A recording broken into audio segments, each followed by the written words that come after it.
and I'm just waiting on the Lord for directive, what he wants to say. And he says, I don't want you to preach tonight. I said, okay. He said, I want you to do a healing service. And I said, God, I have 7 years of healing failure and a healing testimony of 1. And on God's part, like dead silence, like, so. And so I said, well, how about, I've seen this work. Why don't you tell me what you want to heal, and I'll call it out and you heal them and we'll work together. And he said, okay. And so then I said, so I'm waiting in my hotel room.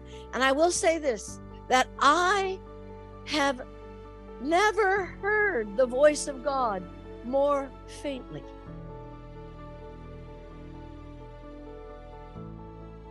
And so my mind is actually quite analytical, as I said. So I start writing things down, and there are words like, okay. And so I write down 5 or 6, what I hope are words of knowledge, but I'm not sure. But then I'm looking at them, I think I probably wouldn't have thought that up on myself. And I'm trying to figure out if it's me, if it's the Lord, if it's my own head.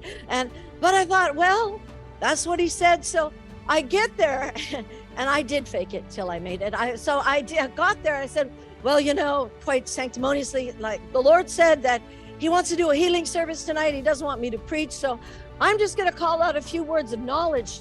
And if that's you, I want you to come forward. And I'm like, but I fake it till you make it. What I did was I did not call them out in the order that the Lord gave them to me. I picked out what I thought would be the easiest one on the page, the most likely one to actually be in a Sacramento, California room.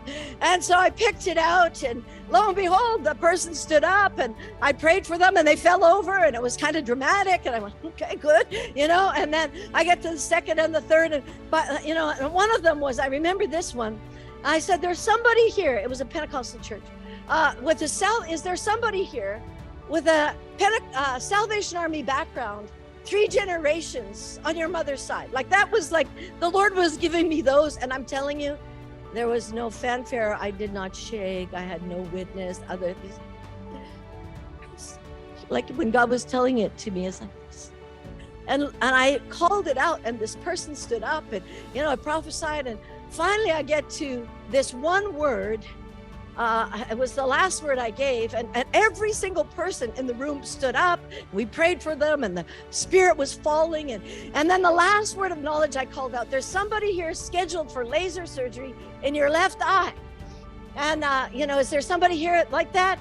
And all of a sudden the lady comes from the very back of the room, kind of reticently, and she gets about halfway up, and I couldn't stand it anymore, because there's nobody more excited in the whole room than me. And I said out loud, oh boy, I said, I don't even know what I'm doing. And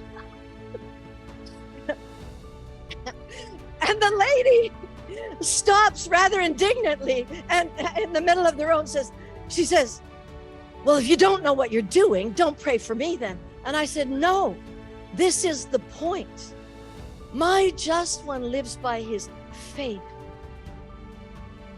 Most people I know live by safe and never do anything that they, take a risk and do something that they don't know what they're doing. And yet faith is a realm. Faith activates the prophetic. Every time I go somewhere, I know nobody in that room. And the Lord says, and I have to activate faith every single time. And if you think it gets easier, it doesn't. It's the same every single time.